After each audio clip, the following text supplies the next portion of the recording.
আসসালামু আলাইকুম সুপ্রিয় শিক্ষার্থীরা, আশা করি তোমরা সবাই ভালো আছো। আল্লাহ তাআলা তোমাদের সবাইকে ভালো রাখুন। আজকে একাদশ শ্রেণীর ক্লাসে সুশাসন অধ্যায়ের সুশাসন প্রতিষ্ঠায় সরকারের করণীয় সম্পর্কে আলোচনা করা হবে।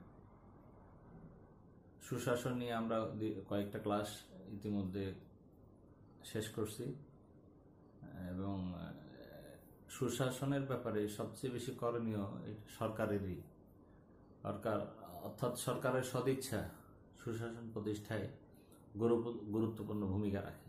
সাথে সাথে নাগরিকদেরও করণীয় অনেক কিছু আছে, যেটা পরবর্তী ক্লাসে আলোচনা হবে। তো আজকের ক্লাসে আমরা এই কিছু পয়েন্ট এখানে লেখা হয়েছে সুশাসন প্রতিষ্ঠায় সরকারের করণীয় সম্পর্কে। এখানে আরও পয়েন্ট আসবে, অথবা একটা পয়েন্ট থেকে আরেকটা পয়েন্ট বের হবে, অথবা অনেকগুলো পয়েন্ট একসাথে একটা পয়েন্টও আলোচনা হইতে পারে। এই জন্য এই পয়েন্টগুলোই যেই লিখতে হবে এরকম না, মোটামুটি এই পয়েন্টগুলোর মধ্যে সরকারের করণীয়টা চলে আসতেছে। তোমরা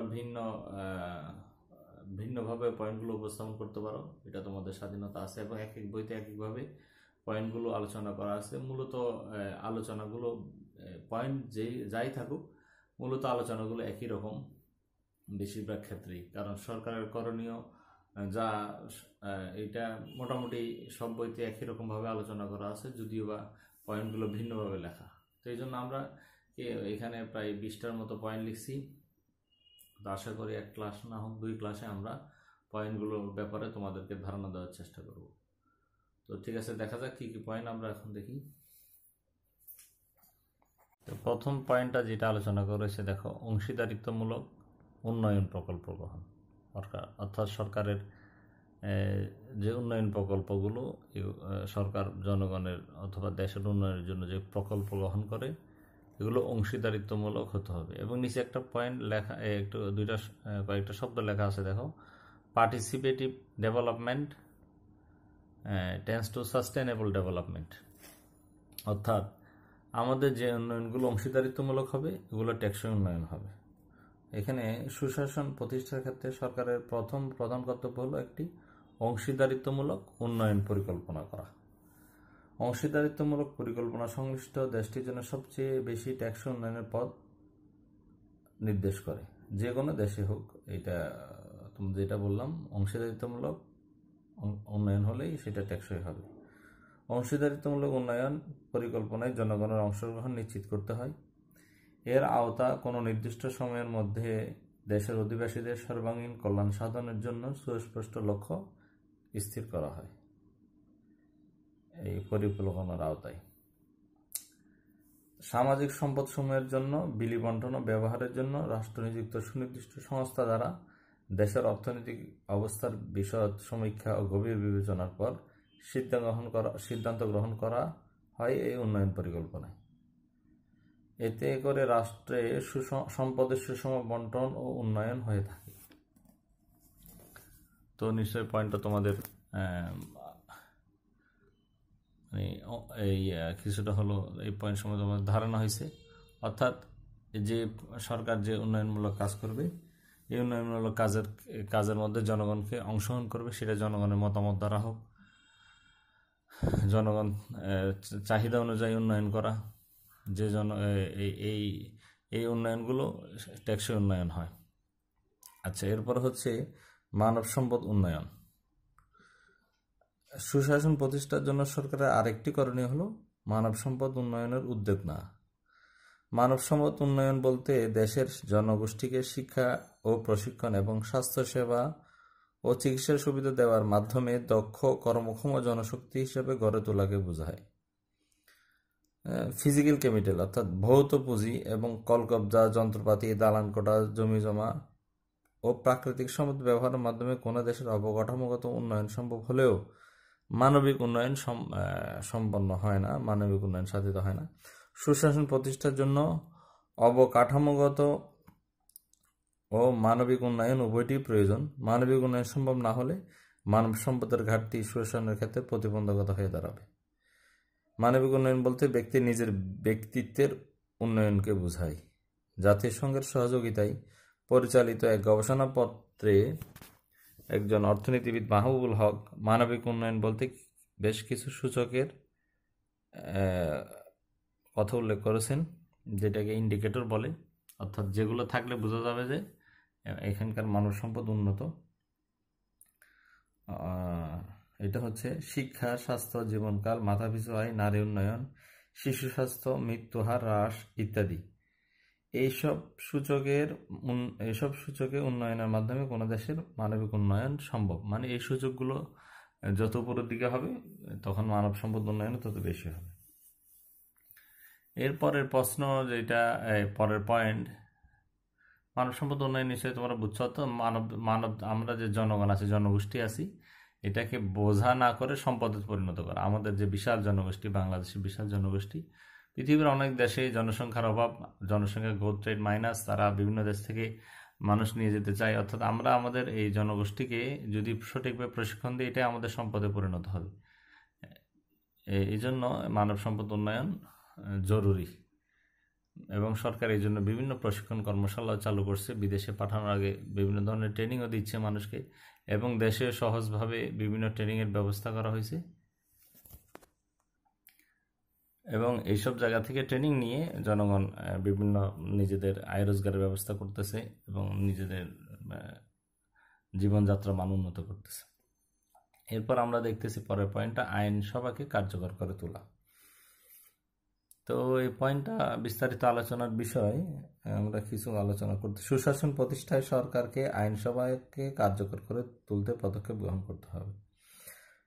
গণতান্ত্রিক সরকার ব্যবস্থায় আইনসভার সদস্যরাই নাগরিকের মতামতের প্রতিনিধিত্বকারী, আর আইনসভা জাতীয় সমস্যাসমূহ সমাধানের ক্ষেত্রে গুরুত্বপূর্ণ ভূমিকা পালন করে।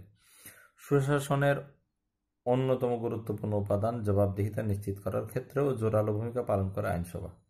আইনসভাকে কার্যকর করার ক্ষেত্রে যেসব পদক্ষেপ গ্রহণ করতে পারে সেগুলো হলো, সরকার যে সমস্ত পদক্ষেপ গ্রহণ করবে সেগুলো হলো, জাতীয় সমস্যাগুলো সমাধানের ক্ষেত্রে আইনসভার সিদ্ধান্তকে প্রাধান্য দেওয়া। 1। 2 নম্বরে বলা যায় আইনসভার কমিটিগুলোতে সরকারি ও বিরোধী দলের মধ্যে ভারসাম্য বজায় রাখা। এরপরে 3 নম্বর হচ্ছে আইনসভার বিভিন্ন কমিটিকে গতিশীল করা এবং নির্বাহী বিভাগের দায়িত্বপ্রাপ্তদের এইসব কমিটিতে জবাবদিহিতা বাধ্য করা।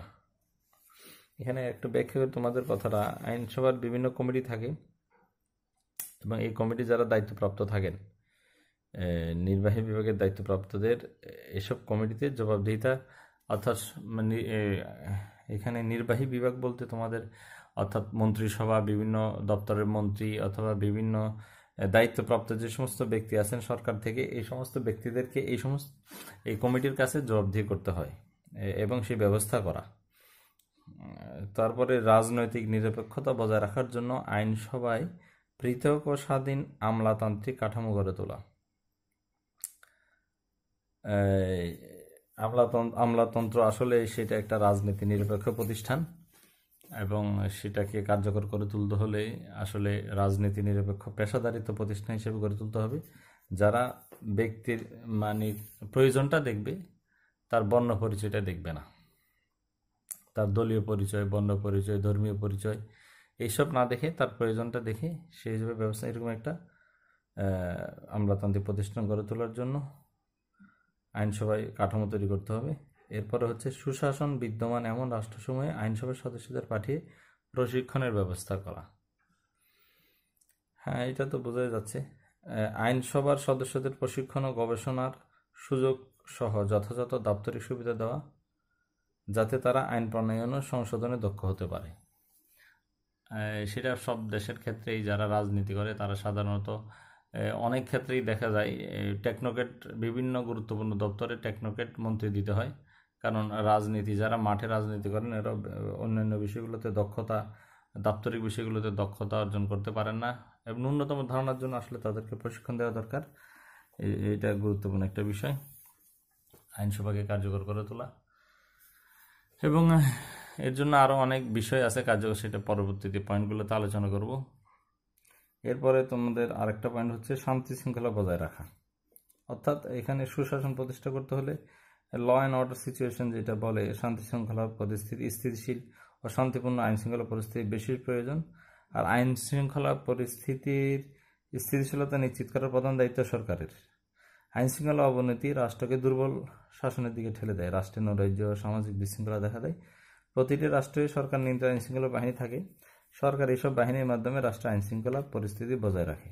সরকারের বড় একটি দায়িত্ব হলো আইনশৃঙ্খলা পরিস্থিতি রাখার মাধ্যমে নাগরিকদের জীবন ও সম্পদের নিরাপত্তা বিধান করা। আইনশৃঙ্খলা পরিস্থিতি উন্নয়নের জন্য প্রশাসনকে রাজনৈতিক প্রভাবমুক্ত রাখতে হবে এবং সরকারি নিরাপত্তা বাহিনীগুলোর জন্য উন্নত উপকরণ ও প্রশিক্ষণের ব্যবস্থা করতে হবে, যাতে জনগণ নিজেদেরকে নিরাপদভাবে নিজের ঘরে, রাষ্ট্রে, সমাজের মধ্যে সে নিজেকে নিরাপদভাবে এরকম একটা আইনশৃঙ্খলা পরিস্থিতি তৈরি করতে হবে। এর দ্বারা এই পরিস্থিতি যদি আইনশৃঙ্খলা পরিস্থিতি স্বাভাবিক হয়, তাহলে বৈদেশিক যে ইনভেস্টমেন্ট আমাদের মতো দেশগুলোতে, উন্নয়নশীল দেশগুলোতে, তখন বাইরের দাতা সংস্থা অথবা ব্যক্তি সংস্থাও আসে উন্নয়ন এবং সেটা কর্মক্ষেত্র তৈরি করে।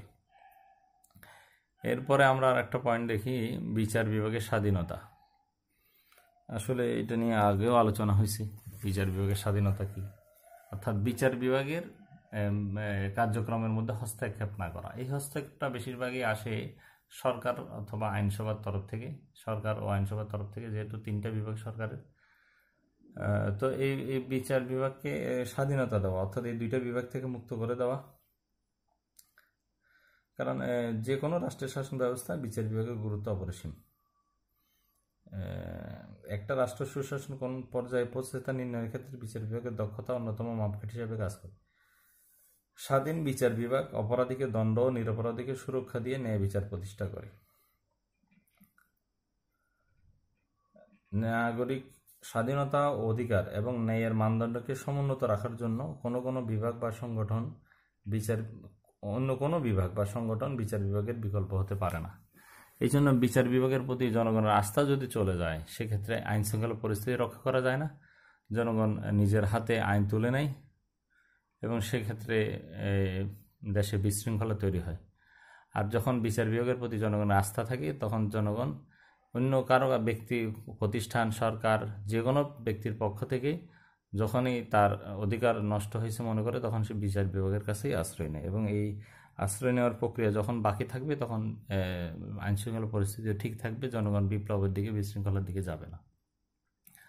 তো আজকে এই 5টা পয়েন্ট আলোচনা হইল। অংশীদারিত্বমূলক উন্নয়ন পরিকল্পনা গ্রহণ, অর্থাৎ যে উন্নয়ন পরিকল্পনায় সরকার জনগণের প্রতিনিধিদের, জনগণকে, বিরোধী দলকে, সবাইকে মতামতের ভিত্তিতে উন্নয়ন পরিকল্পনা করবে, যাতে এটা সাস্টেনেবল হয়। অর্থাৎ এক সরকার একটা উন্নয়ন পরিকল্পনা তৈরি করছে দীর্ঘমেয়াদী, সরকার পরিবর্তন হওয়ার সাথে সাথে উন্নয়ন প্রকল্পটা বন্ধ হয়ে গেছে, এরকম যাতে না হয় আর কি।